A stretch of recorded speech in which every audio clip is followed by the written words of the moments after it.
fishing. People, when you're in the mood, let's go fishing.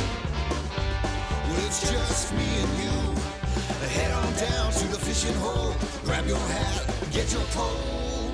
Let's go fishing when you're in the mood. Canadian Sport Fishing is brought to you in part by Rapala, premium fishing gear crafted from experience.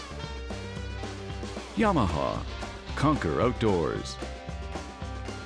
Dickies, quality workwear since 1922. Blue Cam, a cleaner running engine for a cleaner environment.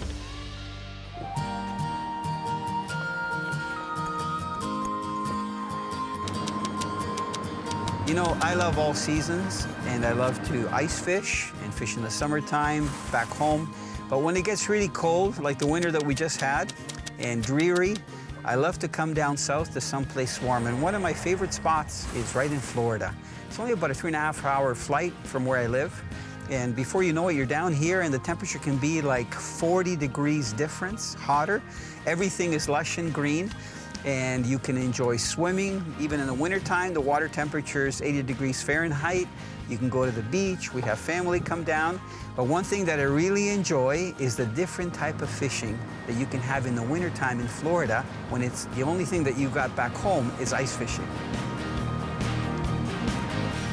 You know, while it's cold up north, we're in sunny Florida. And I'm with my good friend, Mike Borovic, and Linda Flood is down as well. Mike and I have been out on the Gulf, and we've been pre-fishing. We're going to call that work, right? Pre-fishing? That was work. Mike, how was your first king mackerel experience? It was amazing, but I only got half a fish. How does half a fish fight? We had cobias coming in, and that was so cool because it was right at the boat. They must have been 35, 40-pound cobias. Oh, yeah, they were 4 two or of 5 them. footers. Yeah, and we got to see the chomp.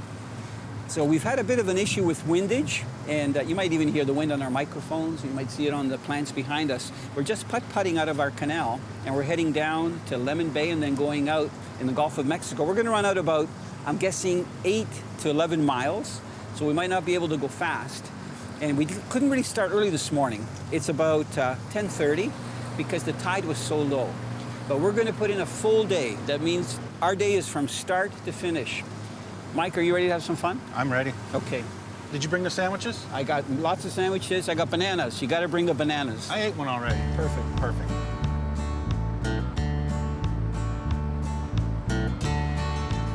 I like to catch big predator fish. And I've learned over the years that you can cast lures and catch some of them, but the best way to catch them is to catch a little fish to catch a big fish. And those little fish are proportional to the big fish that you're trying to catch. Sometimes if we're trying to get a 10 to 20 pound fish, we'll use a 4 to 8 inch bait fish for bait. If we're trying to catch a bigger fish from like 30 to 80 pounds, we'll use fish that are a pound and a half for bait. And the best bait are live fish that you catch. Now, to find these fish, it's not that easy. You have to use electronic equipment. I've got my Ray Marine, which has the down vision, and actually look for suspended bait fish schools. And sometimes I'll go on plane and up to like 20, 30 miles an hour. And as soon as I see a school, I turn around and we work the area.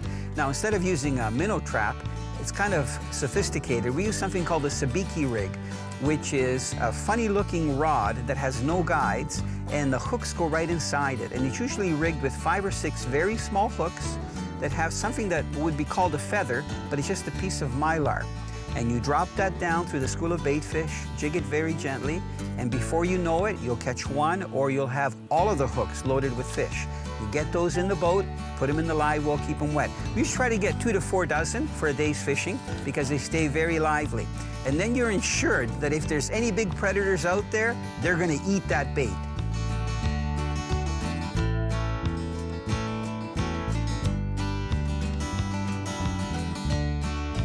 So we are ready to fish. What I've got here, you can probably see it through the mesh. This is one of these cigar minnows that the fish we're going after really love.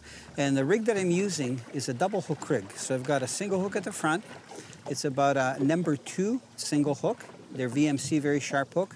And the back is a little treble, again VMC. So all I'm doing, I'm hooking the fish just behind the head and just through the skin.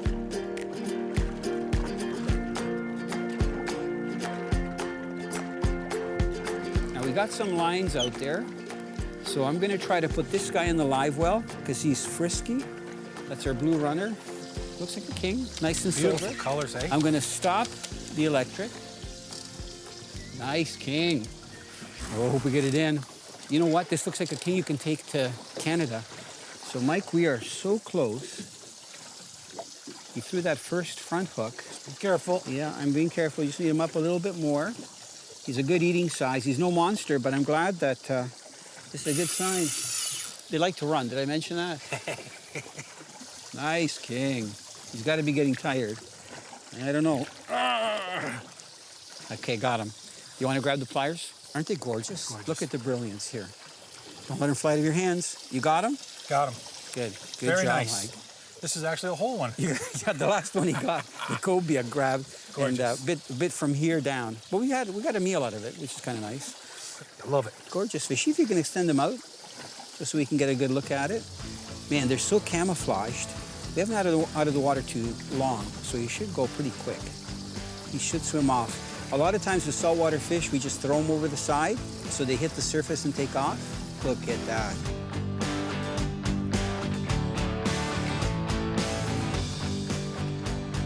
What I'm holding up in my hands are the standard hooks, the single and the treble, that we use when we do a kingfish rig. So you can see that single hook that's in my right hand, it's a 1/0 hook. But if you look really closely, I'm hoping you can see that this special VMC hook is called a fast grip octopus. It actually has 3 little barbs. One almost at the tip, one down a little bit, and then a third one further down where a normal 1-barbed hook is. In the other hand, I've got the trebles, they're number 4s that we use for the rig.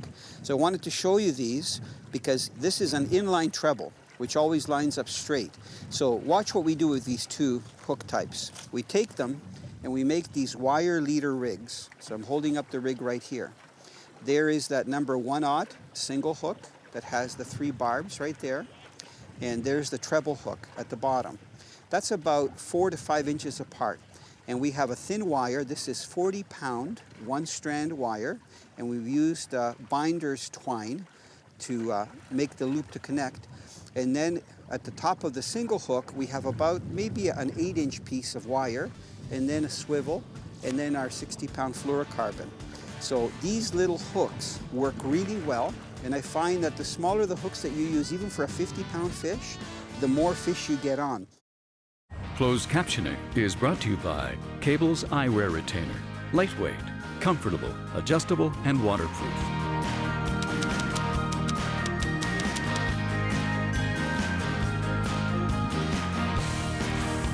When most people come to Florida, it's usually for a family holiday. It could be a week, maybe 10 days, usually around March break or Christmas or even Easter. I'm fortunate because I have a home here, and I have for almost 20 years. And I have a boat, and I can come down literally in between shoots up north or in between consumer shows. So when most people come down, they're enjoying the beach and everything, and seldom do they take fishing gear with them. And I tell my friends, if they're coming to Florida, take a pack rod, like a 4-piece with you, because there's so many fishing opportunities.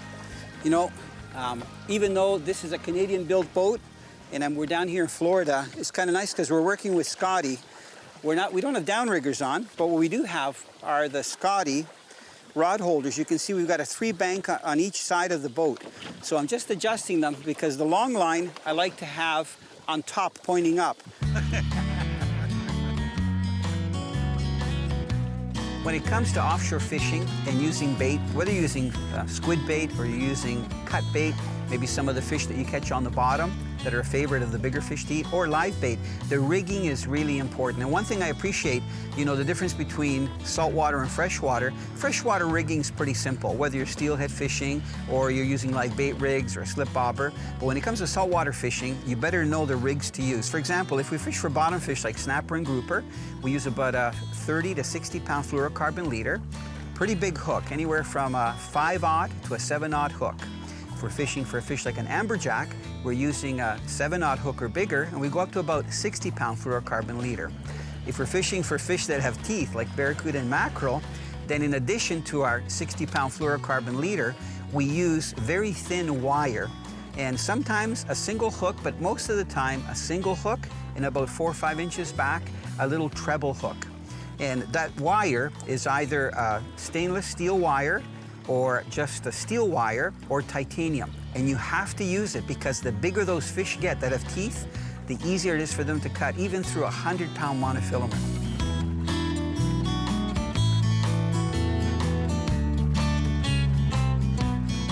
When it comes to fishing for larger fish in saltwater offshore, I use both bait casting reels or boat reels and spinning reels. Spinning reels are really popular, but you have to be careful if you use lighter spinning reels because you'll wear them out real quick. What I've got in my hand is called a monster reel from Rapala.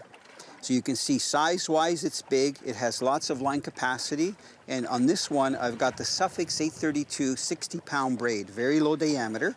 You can see everything, even the handle is big. It has a really good drag, so you can set it smooth, or just by turning it a little bit, it is pretty tough. And you need that if you're going after big fish.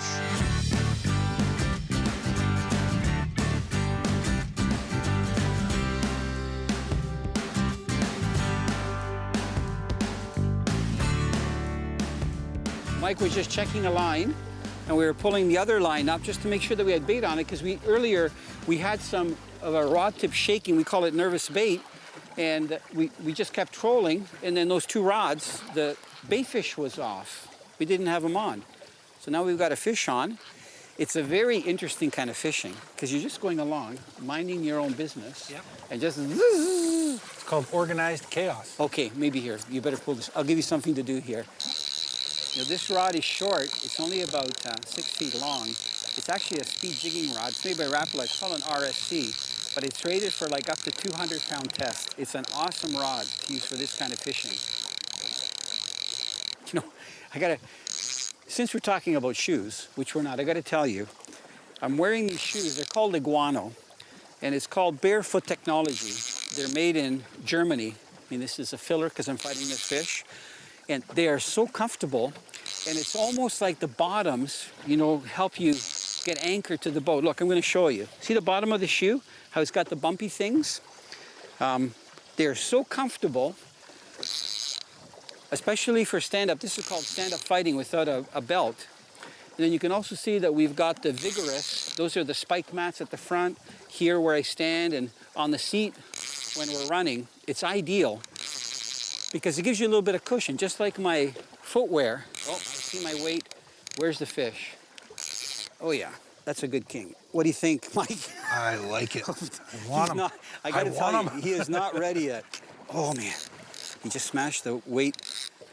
Come on. This is where you gotta take it easy. I mean, if a fish is gonna get off, I tell people, it's gonna get off. Yeah, he's over 4 feet. I think so. Man, is he wide.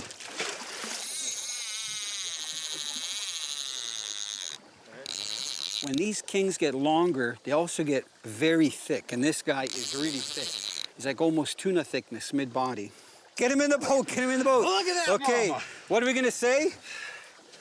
Yeah, baby! Look at that fish. Look at those teeth. Wow, what a nice fish. Okay, we got the hook over the side. Mike, you did very well holding it. You did good fighting it. Yeah, I did good, but it's the part when you grab it, it's like grabbing a tiger by the tail. Yeah, hold it nice and high for everybody. Yeah, right. Let's say, Scotty Martin, eat your heart out. Scotty Martin, eat your heart out, baby. Walleyes are nice, but kingfish are nicer.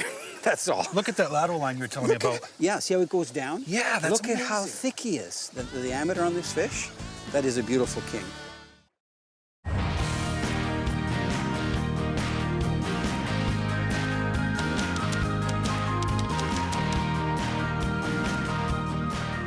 This week I've got the pleasure of fishing with Mike Borovic. Mike is quite a character. He looks like a bearded dragon to me, you know? He looks like a big tough guy. He's got tattoos, but he's a big teddy bear. He loves to fish, great personality, great sense of humor. And he's fished a lot for panfish. He loves bluegill fishing, big ones, and he gets a lot of them, and also fishing for jumbo perch. But I'm probably going to say that his top fish to get is walleye, because he lives right on the Michigan-Ontario border, and he fishes the Detroit River a lot and Lake St. Clair. And he literally catches walleye at will any time of the year.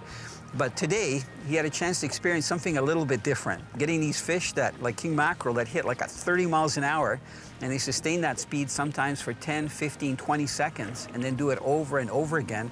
And when you go to land them, I like to use my hand, just grab them by the caudal peduncle, not use a gaff. It can be quite intimidating with their teeth. But to locate those fish, the kings, you have to find some kind of structure break in open water. And here in the Gulf of Mexico, there are literally ledges made out of limestone that the king mackerel will follow because of the currents that are created by the tides and the wind and the waves. So if you find those structure breaks, and especially some natural reefs or some of the man-made reefs, you'll probably run into the king mackerel.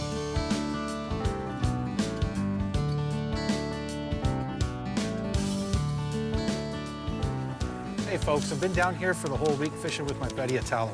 The most important tip I can give you is sunblock. Put it on your nose, put it on your ears, and even better yet, Barb gave me a tip this week. I've been using zinc. It stays put and it doesn't absorb into your skin so easily. It's a great block. But what I failed to do was put some on my lips. So after I have already suffered and gotten burnt, I did find some SPF of 30 chapstick. Best thing you can do is use it. Because believe it or not, your lips will burn.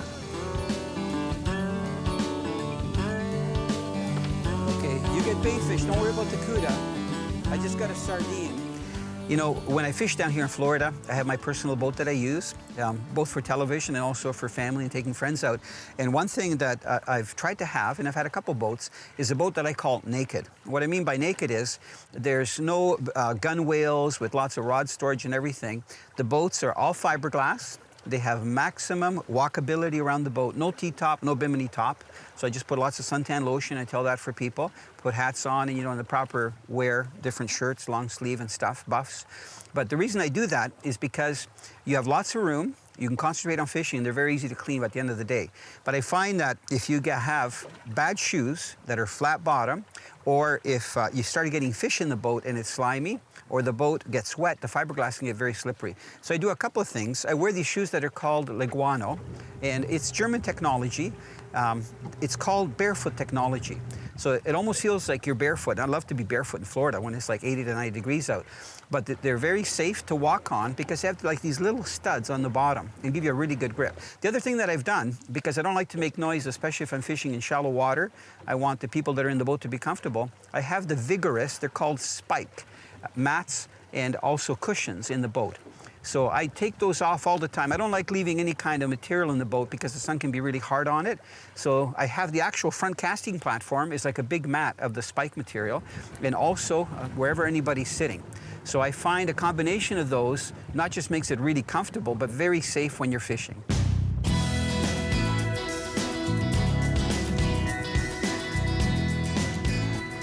This may seem like heavy leader material, but when you're fishing in salt water for big, heavy fish, especially those that have teeth, 60 pound is almost on the lighter side. Sometimes we'll use 80 and even over 100 pound fluorocarbon leader.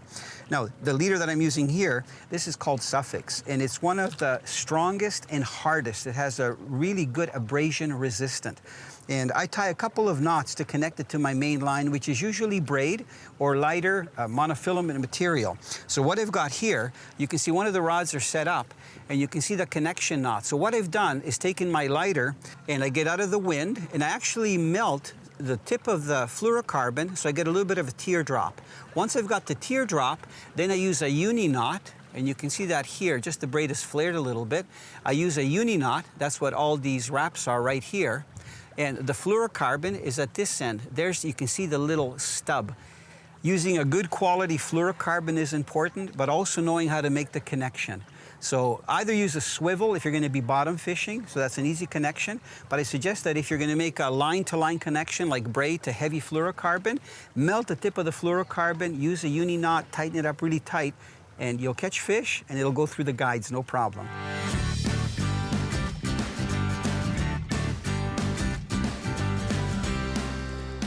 Now, do you want to be a hero and land this on your own, like macho, or do you want me to help you? I would much rather have you help me, buddy.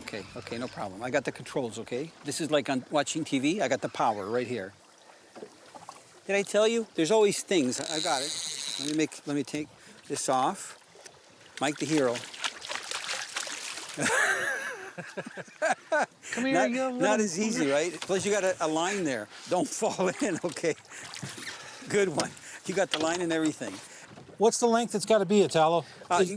Tip of the snout to the tip of the tail, 24 inches. Tip of the tail, not the crotch? Yeah, not the fork, tip of the tail. 26 and a half. It's in the box. You're That right one's, there. That one's for Daddy-O. Perfect.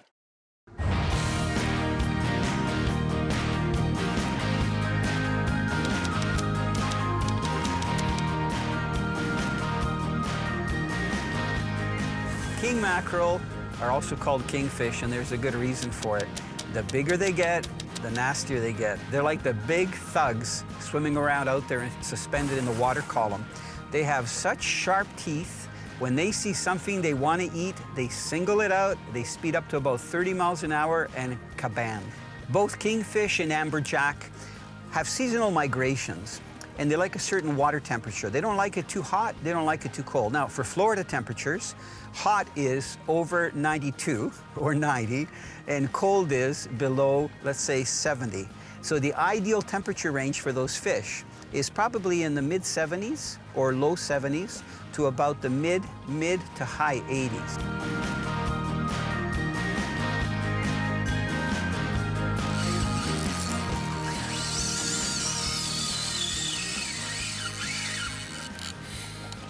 You gotta be so close. I hear you breathing heavy. That's kind of cool. Mike, you've got a huge amberjack. Ooh, and he's pissed, Mike.